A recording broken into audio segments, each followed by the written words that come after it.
And of course now they're very far away from being young children. My baby is now 41, and my oldest son is 56, so if you can do any kind of math, that kind of tells you a little bit about how old I am. But I look back and I was such a mess, emotionally, mentally.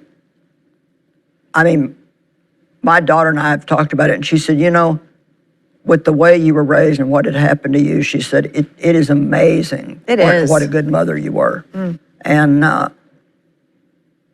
was. I mean, I was a good mother. And I know a lot of women that are pregnant, they're afraid that they're not going to be good moms. And, you know, I believe that God just, if he gives you a child, he gives you that ability to be a good mother. Now, yeah. I look back and there's things that I really wish I would have done differently. I never was much to play with my kids.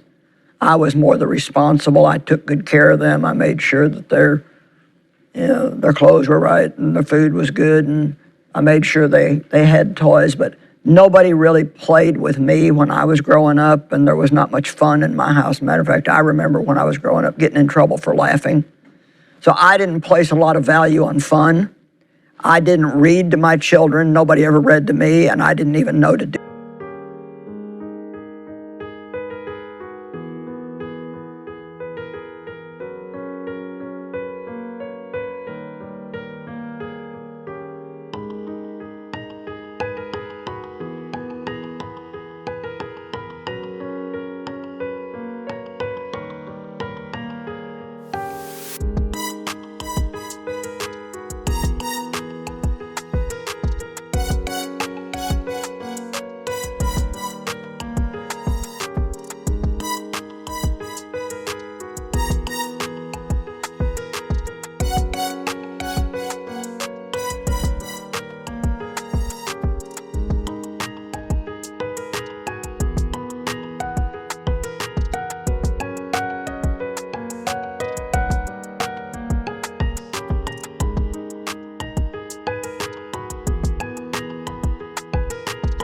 Do that, and I wish with all my heart I would have read to them, because a couple of them just really don't have any love for reading at all. They have a difficult time doing it, and I think you can teach your children to love to read by reading to them.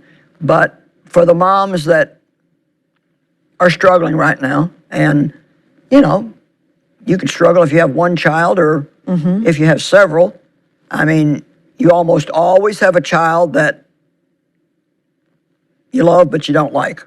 And At least in some phase of their life, yeah. Yeah, I mean, it's like my oldest son was he had to be in control of everything. And I mean, that's even when he was in his playpen. I mean, it was like I felt like he was out that way. Never happy with me no matter what I did.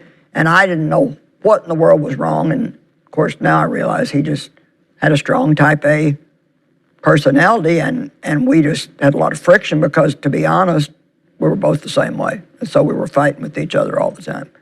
And but now he runs our world missions. And so you will make it. I want to encourage you, no matter what kind of a day you're having today, you will make it. Don't try to do it on your own. Pray. Ask God to help you. I mean, if you can only manage 3 minutes or 5 minutes with the Lord in the morning before your kids get up, don't just try to make it on your own, but pray that God will help you. And one of the things that I do remember doing that I think was right, and I want to encourage people in, is when I was wrong, if I lost my temper and I yelled at my kids or whatever, when I was wrong, I would go back and tell them, Mommy was wrong. I shouldn't have done that. And I think that gives your children respect for you if you admit your mistakes to them. It teaches them so much. And but your kids grow up, and they grow up a lot faster than you think they do. And I never used to believe that. I know. When your kids are little, you think, oh, no, it's not going quickly. Yeah. And yet now, with the same hindsight that you're talking about, it really does. It flies by. And it amazes me that some people get really have problems when all their kids leave and they have what they call the empty nest syndrome. You know, I just didn't have that problem. And I mean, I loved my kids, but it's another season in your life. It's a God thing. It's meant to be that way. And if you have a 2-year-old right now, that's a season. When they start to school, that's another season. Things don't stay the same. Things will change. And God never puts more on you than what you can bear, but with every temptation, he also provides the way out. And I just really want to encourage these moms that they're probably doing a lot better than what they may think they are. And that's a big point. Yeah.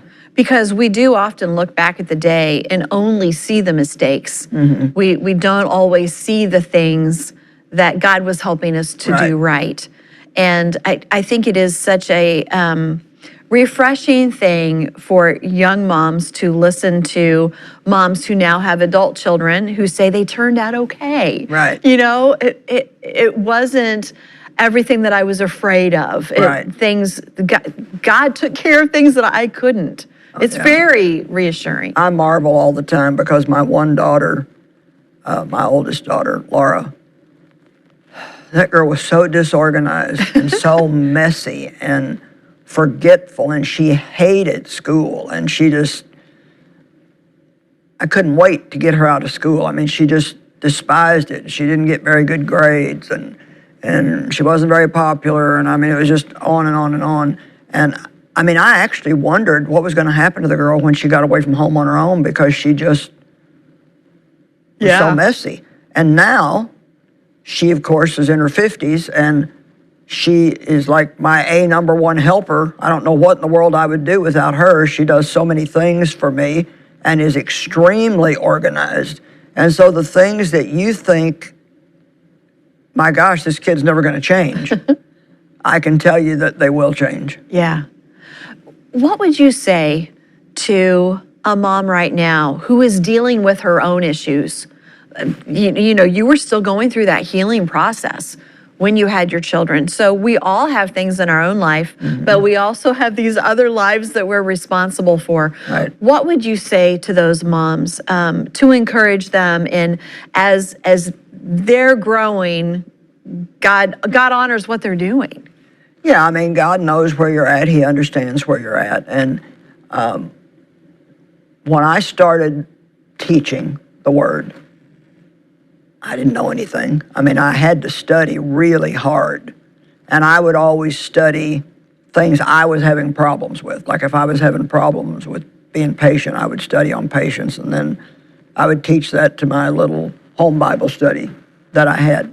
And I worked my whole day around trying to have that time with God when my kids took their naps. And so any mother who really wants to spend time with God, you can find a way to do it if you really want to. And one of the things that I tell people is you'll pay a babysitter to go out to a movie. So how about paying a babysitter once in a while just to have half a day to spend with the Lord? Yeah. And you can't, we've all got problems. We've all got issues. And some people are trying to raise kids and they've maybe got some big issues in their life.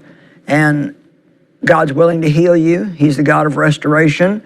But you got to spend time with Him, hear from Him, study His Word, know what it says. And a lot of people think, well, I just don't have time to do that. I can't do that because I've got these kids. I don't have time to get done what I'm doing now. But if you want to do it, God will show you a way that you can do it. And it is important. Ginger, when I started the ministry, I had 3 teenagers and a baby. And so I don't like to hear that I can't do anything because I've got kids. I mean, if you want to, you can do anything that you want to. I can do all things through Christ, who is my strength. And if God asks you to do something, He will make a way. He'll provide. He'll give you the grace to do it, and He'll provide what you need to do it. And moms, when you make mistakes, it's not the end of the world. Now, there are parents who really are really bad parents, and they cause big problems with their kids. But most of those people probably aren't watching me right now. And even then, I believe that God can correct anything that needs to be corrected. But just, single moms, I think about them and, maybe they're having to work a couple of jobs and it's hard and they're exhausted you know, all I can tell you is this too will pass. It will come to an end. Your kids will grow up and they will leave home and they will be okay. And I know that a lot of people think, well, that just can't happen, but all things are possible with God. Mm-hmm. I think sometimes too, as parents, especially as moms, we feel guilty if we do something to take care of ourselves. If we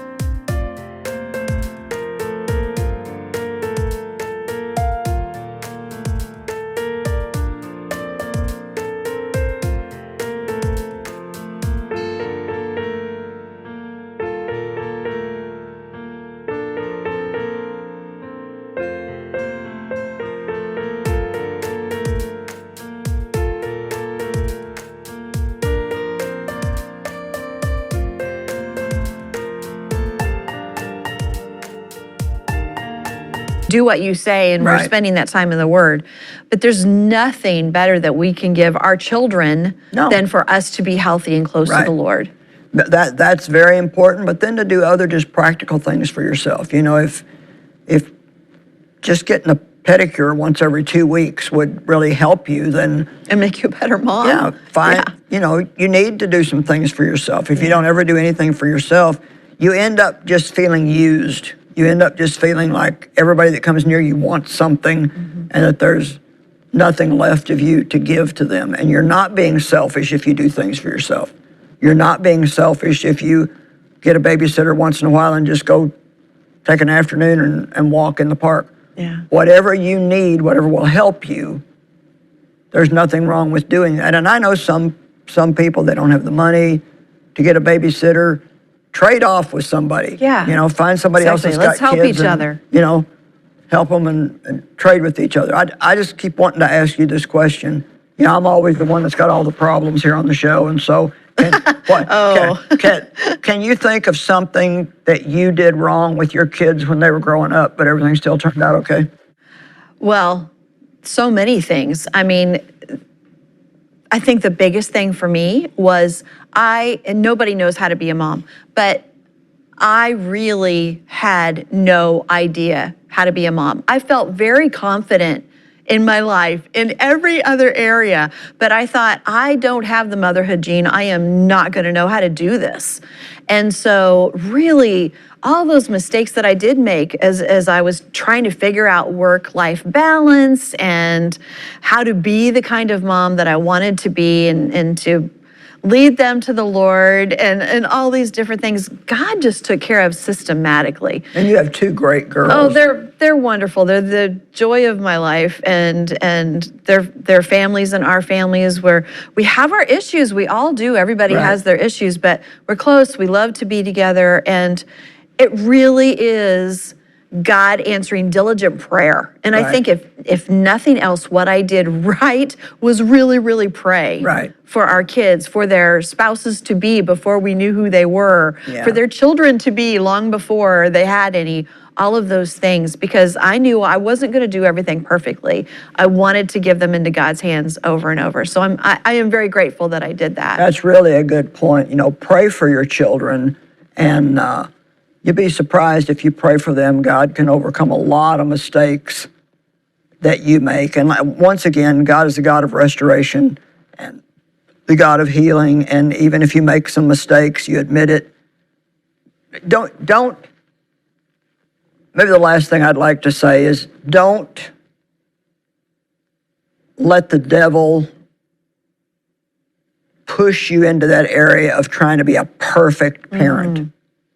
If you're a perfectionist and you're trying to be a perfect parent, you're going to end up being a worse parent than if you would just lighten up a little bit and just take it one day at a time. Yeah. The only thing perfect is Jesus. And we're not going to manifest perfection until we're out of these bodies and we get with him. And so don't put so much pressure on yourself. And when you do make mistakes, God is big enough to cover them. He's big enough to take care of it. Don't make a mistake and then spend another 2 weeks feeling guilty about the mistake you made, because that's just going to weaken you to make more mistakes. And all I can tell you is I've been through this over and over. I've watched my kids go through it. I have 12 grandchildren now and 2 great-grandchildren and another one on the way. And so it just all turned out fine. And you couldn't have been a bigger mess than me. And so if God could do that with me, he